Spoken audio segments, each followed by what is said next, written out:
But anyway, I started thinking, how does that work? Is that magic? Is that electromagnetism? Is that the result of photons flowing through the universe and connecting us all to source? And so that, Ceres, the first asteroid discovered, has a specific meaning in my chart, and it's very accurate. This is the next thing I'm going to talk about. Ceres was the first asteroid that was discovered, and I thought I have to go back to the beginning and just sort this out. I've got to figure out how did they name these, and what I was trying to figure out something I don't think can be answered, but it got me on the path of where I'm going to still go with this. I promise I'll get there. But I thought the first asteroid was Ceres, and Ceres is, of course, Demeter or Ceres, the goddess of agriculture and fertility, crops, farming. So Ceres in a person's chart is where you are, what you are cultivating and what you are producing. And I haven't seen it in crime charts specifically, but in natal charts, and I'll just discuss my own because I happen to know it.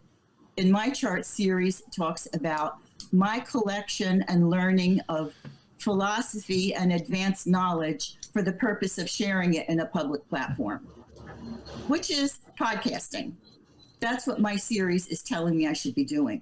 So we know that that works. And Ceres is actually one of 4 major planets that most astrologers now look at. I mean, asteroids, sorry, that most astrologers look at. They look at Ceres, Pallas, Vesta, and Juno. Right. However, those are the first 3. The heavy hitters. So anyway, I'll get to Ceres. The first asteroid discovered. This is real interesting. It's the key to a lot of behind the scenes stuff going on with Ceres discovery, which I found fascinating. Ceres is discovered January 1st, 1801, 1/1/1801. Discovered by an Italian astronomer and scientist named Giuseppe Piazzi. He was also a Catholic priest. So he named the asteroid Ceres, the asteroid after Ceres, because he was from Sicily. He was naming it in honor of his home country, which is basically an agrarian culture. Right. It's farming.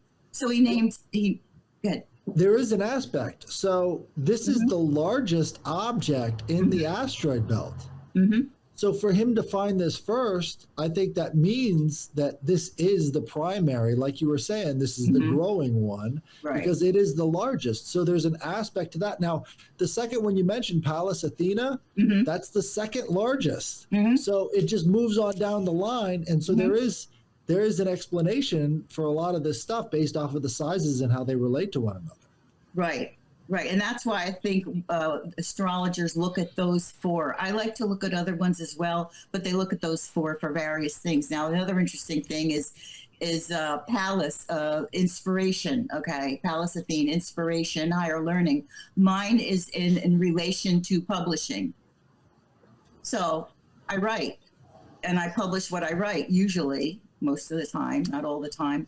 And so that's my Pallas. And when it is activated, as it recently has been by Jupiter, I went and revised one of my books, which was interesting to note. So, yeah, I'm just giving examples of how these work. Athena is also the goddess of, like, responsibility and duty, right? So it feels like that's a duty that you have to do, especially in conjunction with, like, a Jupiterian energy, like a Zeus energy.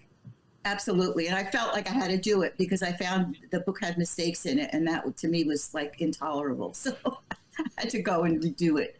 But anyway, with Ceres, so Giuseppe Piazzi discovers Ceres. And this is real interesting. The Vatican took note of this. I don't think Giuseppe Piazzi was your garden variety Catholic priest. I think he was connected because the Vatican took note of this and said, oh, Giuseppe, we're going to build an observatory for you. And so they built an observatory in Palermo, Sicily, for the purpose of observing the heavens. And that was, I think that came around the 1820s, 1830s. So it's a perfect example of covert Hellenism. Right? So these people are practicing Hellenism in secret, and then they're naming the stars. Yeah. That's kind of incredible. It gets better. I'll tell you, it gets better. So we go on and they start to discover more asteroids in the 1800s. And the tradition was to name them after Greek mythological characters. Oh, there's your Phaethon. I think they spelled it wrong. It's got a TH at the end. But that's interesting because you got a Pluto on the top and an upside down Venus on the bottom. Yep. And you got it almost looks like a chariot too. It does look like a chariot, does it? And there's a wheel on there too. What do you know? 2 wheels. There you go. Top and bottom. So that was quite descriptive. And Tantalus, it kind of looks like a trophy to me. I don't know what they were trying to do with that one. That's actually Neptune on a box is what that looks like to me. The trident of Neptune on a box. Not very inventive looking, but some of them are, some of them are not. Well, Neptune says a lot though, right? Neptune says a lot. Oh yeah. I mean, the fantasy element of being tantalized by somebody, something you can't have, you're going to fantasize about it. It's going to become unreal and it's going to become obsessional. So right? that's and the box is interesting too, because the box is representative of salt when you're talking about in alchemy. Right. And so this is like the physical world, the physical fantasy. So it's like something very real while also at the same time being something you're thinking about a lot, kind of like an obsession. Yeah. It's almost like you have it physically, it exists, but then it goes up into the realm of mental and emotional fantasy. It goes like a TV antenna up there and goes out that way. And you start to emit unrealistic energies around it. You know, this is really like, I think I mentioned this before, and I'm glad you just said this about the salt and like the whole, even this word tantalizing or whatever. When I was in, the OTO, when I went through one of the initiations, I've mentioned this before, that like they end up like dipping like bread into oil, into salt. Now I think there's tons of different fucking things going on in these initiations, and one of them I do think you're actually going through the eyeball as well, but plus other things. But like I have always said that I think, in my opinion, you should say you want to go in a different direction if you're asked, what are you doing here? But I think if you follow where they keep bringing you, you're actually going away from where you're supposed to go, and you're getting grounded. And I think like it's interesting how like after you take that oil, that bread, and that salt, the next thing you will be doing is like eating a bunch of like kind of like figs and like food. It's just like interesting how like that is a sensory thing. That's something you can fall in love with. That's very tantalizing. I do think that you go now sitting down, reading and eating is actually showing you like kind of getting grounded to the pleasures of this reality. Because like you even reading is like somebody putting a movie on in your head. You're going to start picturing somebody else's stuff. That's a source of entertainment before we had movies. We made dreams out of other people's words. That's serious shit. Yeah. To your point of salt, away from coastal areas, salt is rare. As a matter of fact, many people are, and many livestock animals are deficient in salt, and that's why they put salt licks out, because in nature, there isn't a whole lot of salt outside of marine coastal areas. So it's interesting you talk about the salt and this obsession and this grounding of it, that you need it in your body in order to maintain proper metabolic functions. So especially with the electrolytes and so forth. But I was going to mention one more thing. You were talking about Ceres. I know it's not the same spelling, but if you think about Siri as S-I-R-I, it's backwards to iris. And iris, which is in your eye, is responsible for opening and closing the pupil, which is dictated by light. And so when you talk about agriculture, and agriculture is highly dependent upon the sun, you get this analogous association with the iris itself, because it also responds and requires the sun to move back and forth. This is like deep biological alchemy. You know? I think so. Absolutely. I think so. Love this stuff. Yeah, it's great. Yeah.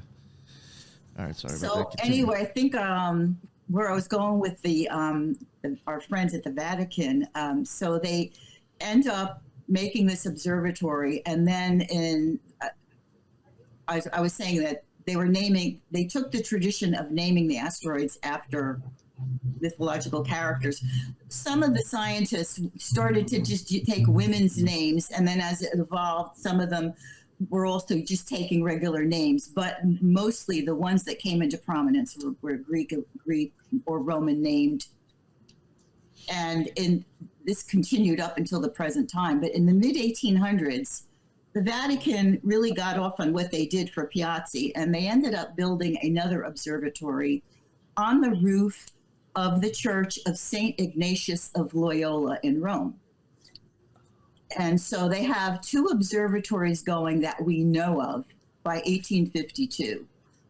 And so there, you get the feeling they're very caught up and interested in this whole process of locating and identifying asteroids. So we go through that period, and there started to be hundreds as optics got better and telescopes got better. We got more and more discoveries of asteroids. And of course, the Vatican is behind the scenes, and I'll tell you just how much in a little while, because they were all in on this exploration. So we can move forward to 1999, where on September 11th of 1999, an asteroid is discovered about 58 million miles from here. It orbits the sun. Okay. It's very small. It's only like a third of a mile in diameter, which is like a rock floating in space. But they took a great interest in it, and they named it Bennu, which is the name of the Egyptian bird of Osiris. Yeah, that's what it looks like. Now, just stay on that for a minute, because that to me almost looks like it has an engraving. It almost looks like an engraved medallion. That's a photographic image of Bennu, which is a tiny rock orbiting the sun. And if you want to go to the next Bennus, I put in a couple of things in regard to it. It almost looks like a three-eyed face. Yes, it looked weird. I thought it looked like it was engraved or something. Anyway, that's Bennu the bird. That is the surface of Bennu, the asteroid. Looks like somebody's backyard in New Mexico or something, but it's that's what it looks like. It's just rock, but they found that it has a very high concentration. Well, I don't say high. Almost 5% of the matter is organic. It's carbonate based, and which is a lot. And there's water, evidence of water having been there, and now they postulate that may have been the first locus of human life in the universe, or of some form of life in the universe, going back over 10 million years. Do you get the significance? So this is the body of Osiris. Yeah. Right? And it orbits, Osiris was chopped up into pieces. Yeah, and it orbits the sun, which was the sun god, Ra. Right. And Bennu is the bird of Ra. And this was kind of funky to me. I was under the impression that the scientific community was naming the asteroids, and they were. It's actually the Minor Planet Center at the Smithsonian Observatory. As of the 20th century, was in charge of naming all the asteroids. But they found this one, and they offered a contest, name that asteroid. The University of Arizona sponsored this contest, name that asteroid. I don't know if I buy this, but a third grader gave it the name of Bennu, because he knew it was the name of of Ra's pet bird. Third grader, really? They're saying third degree. They're saying it's a third degree Mason, and that he named it Bennu because of his studies about Osiris or something. Osiris, exactly. So they attributed to this poor 8-year-old kid, which is ridiculous. 8 years old. Oh God, always. Yeah, third grader. 8. Nick, if you want to show the 8 and 3. Yeah, there you go. You want to show the next ones? Shit. I want to explain. There's Bennu's sign. Looks like a bird, doesn't it? Kind of looks like a bird with wings and a beak. And that's kind of a cute one. You kind of have the Aquarius thing going on too. Yes, absolutely. That's cool. And it's a water bird. It's a water bird. It's like Mercury had his antenna knocked off, or Venus had some of her parts rearranged, but it's definitely a bird shape. There was another one. I didn't put it up because it looked like a coat hanger, and I thought that looks ridiculous. I'm not putting that up. I want to put one up that looks like a bird. So if you could go on to the bird one's representation of the Egyptian bird, so that we could see. That's Venus with bedhead. Yeah. Well, if you put it up, That was after a night with Bacchus. Oh my God, that's hilarious. There we go. Now the one on the left is the spacecraft. It looks like a bird. It has two long legs come out, and when those wings are at a certain angle, it looks like the wings of a bird flapping. Of course, they're just messing with us. They're messing with us. Oh, shit. That's totally a bird. And okay, so we get to Bennu. Now they have this fascination with Bennu, and they have to send a spacecraft to Bennu because they have to prove that it's the oldest material in the solar system, if not the universe. They've got this thing about the origin, which I will get to. So they build a spacecraft around the 2016, and they name it Osiris Rex. Rex meaning king, of course. Yes. But I'll tell you what Osiris stands for, which they drew up. Origins, spectral interpretation, resource identification, security, regolith, explorer. That's how they get Osiris. Just call it Osiris Rex. Stop messing around with anagrams. It's Osiris the King. We all know it. So they built the spacecraft that they wanted to send to Bennu and sift through the organic material, bring it back to Earth, which they did. But NASA, if you can believe it, had a bit of a funding problem. So in swoops the Vatican, and the Vatican funds the launch of Osiris Rex to planetoid Bennu. I mean, are we that stupid, people? I mean, really? So they send it to Bennu, and they bring back this carbonate material. It took about 6 or 7 years for it to come back. And they did find that it was as old, and it did seem capable of supporting life. What's interesting is that the Vatican, in the meantime, ends up collecting over 1,200 rock specimens from space probes. So now I want to bust the Vatican a little bit because they've been very coy about their involvement in these things. I'm going to read to you some excerpts from articles, and then we're going to take it from there. I'm going to read it. I'm going to try my best not to be snarky, but I want to read it to you. Little known to the world, the Vatican has had an observatory staffed by Jesuit astronomers since the 1930s. I have to interject here. No, folks, you take it back another maybe 500 years. But anyway. I was going to say. Yeah, right? I was like, come on. I know. Longer than that. I said I wasn't going to be snarky. I was like, I'm sure we probably covered somebody that would fit that. No, but it's good. It's good. So now I really have to avoid being snarky here, but let's go. Devout Catholic men who have taken vows of poverty, chastity, and obedience live together while studying the cosmos. The legacy extends even further back in history. In the mid-1800s, priest Angelo Secchi built an observatory on the roof of the Church of St. Ignatius of Loyola in Rome. The church conducted astronomical research to show the compatibility of Catholicism and science, the Jesuits say. Compatibility, which 500 years ago they were murdering people because they were trying to impress how incompatible science and religion were. That was the Inquisition. They were burning people at the stake. Now they're doing a complete 180, and they want to unify the two, which is really kind of scary because it's run by a bunch of Jesuits. All right. You know, people got killed depending on what they believed was going on out in the stars. Yeah. Right. Yes. Like you literally got killed if you didn't believe they're constructing a the narrative. sun They're moved. constructing a narrative. They're just starting to build it. So This whole Osiris scenario kind of reminded me of the Hermit card, right? So you've got this creature sort of hiding away with this star inside of the lantern. And so you've got the Vatican, which is being very secretive about this sort of thing, sort of hiding the stars away from people.